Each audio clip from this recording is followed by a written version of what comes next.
ഇന്ന് നമുക്കൊരു Russian cutlet ഉണ്ടാക്കിയാലോ?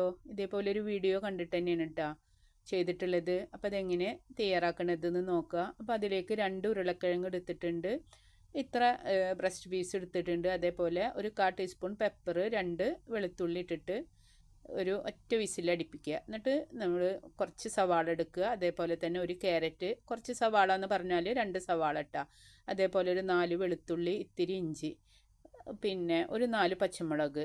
എന്നിട്ടൊക്കെ നന്നായിട്ട് തന്നെ വഴറ്റി കൊടുക്കുക. ഇതേപോലെ നന്നായി വാടണം കേട്ടോ.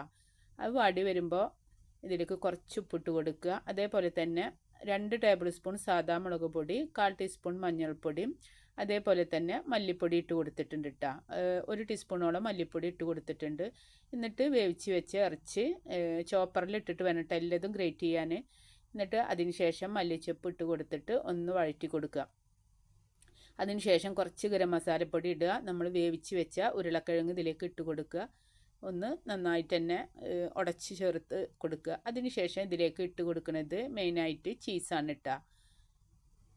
ചീസ് ഇട്ട് കൊടുത്തതിന് ശേഷം ഒന്നുകൂടി തീയൊന്ന് ലോ ഫ്ലെയിമിലാക്കിയിട്ടൊക്കെ ചെയ്യുമ്പോഴും തീ ലോ ഫ്ലെയിമിൽ ഇടണം കേട്ടോ. അതിന് ശേഷം നമ്മുടെ ചീസ് ഇതിലിട്ട് കൊടുത്തിട്ടുണ്ട്. എന്നിട്ടൊന്ന് നന്നായിട്ട് വഴറ്റിയെടുത്തതിന് ശേഷം നൈസായിട്ടുള്ള സേമിയ ഉണ്ടല്ലോ അതിൽ മുക്കിയിട്ട് ഇതേപോലെ തന്നെ കുറച്ച് കനത്തിൽ തന്നെ ചെയ്തെടുക്കണം കേട്ടോ. കനം ഇല്ലെങ്കിൽ പൊട്ടിപ്പോവും. അപ്പോൾ കുറച്ച് കനത്തിൽ തന്നെ ചെയ്തെടുക്കണം. നല്ലൊരു ടേസ്റ്റി ആയിരുന്നു കേട്ടോ. നിങ്ങൾക്ക് ഇഷ്ടപ്പെട്ടാൽ ലൈക്ക് ചെയ്യണം, സബ്സ്ക്രൈബ് ചെയ്യണം, എല്ലാവർക്കും ഷെയർ ചെയ്ത് കൊടുക്കണം. അപ്പോൾ ഒരു ഇത്തിരി വെളിച്ചെണ്ണ ഒഴിച്ചിട്ട് തന്നെ, നമ്മളെല്ലതും നന്നായി വേവിച്ചെടുത്തതാണല്ലോ, അപ്പോൾ അധികം വെളിച്ചെണ്ണ ഒഴിച്ച് കൊടുക്കേണ്ട ആവശ്യമൊന്നുമില്ല. കുറച്ച് വെളിച്ചെണ്ണ ഒഴിച്ച് കൊടുത്തിട്ട് ഇതേപോലെ തന്നെ തിരിച്ചും മറിച്ചിട്ടിട്ട് വേവിച്ചെടുക്കട്ടോ. നല്ല ടേസ്റ്റ് ഉണ്ടായിരുന്നു. അപ്പോൾ കുറച്ച് കനത്തിൽ വേണം. അതേപോലെ തന്നെ അധികം ചിക്കൻ വേവിച്ചെടുക്കേണ്ട ആവശ്യമില്ല, വേവിക്കൽ ചോപ്പ് ചെയ്തെടുക്കണ്ട കേട്ടോ. കുറച്ച് വലിയ പീസാണെങ്കിൽ ഏറ്റവും നല്ലതാണ്. എൻ്റെത് കുറച്ച് ചെറുതായി പോയിട്ടുണ്ട്, കുറച്ച് വലിയ പീസാണ് നല്ലത് കേട്ടോ. കൈ കൊണ്ട് ചെയ്യുകയാണെന്ന് വെച്ചെങ്കിൽ ഏറ്റവും നല്ലതാണ്. അപ്പോൾ നമ്മുടെ കട്ട്ലറ്റ് ഇവിടെ റെഡി ആയിട്ടുണ്ട്.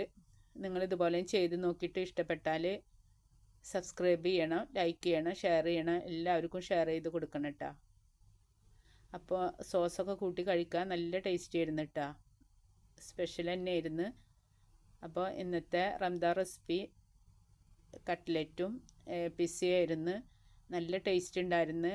നിങ്ങൾ ഇതേപോലെ ഒന്ന് ചെയ്തിട്ട് കമൻറ്റ് പറയണം, ലൈക്ക് ചെയ്യണം, ഷെയർ ചെയ്യണം, സബ്സ്ക്രൈബ് ചെയ്യണം, എല്ലാവർക്കും ഷെയർ ചെയ്ത് കൊടുക്കുക. അസ്സലാമു അലൈക്കും. അടുത്ത വീഡിയോ ആയിട്ട് കാണാം കേട്ടോ.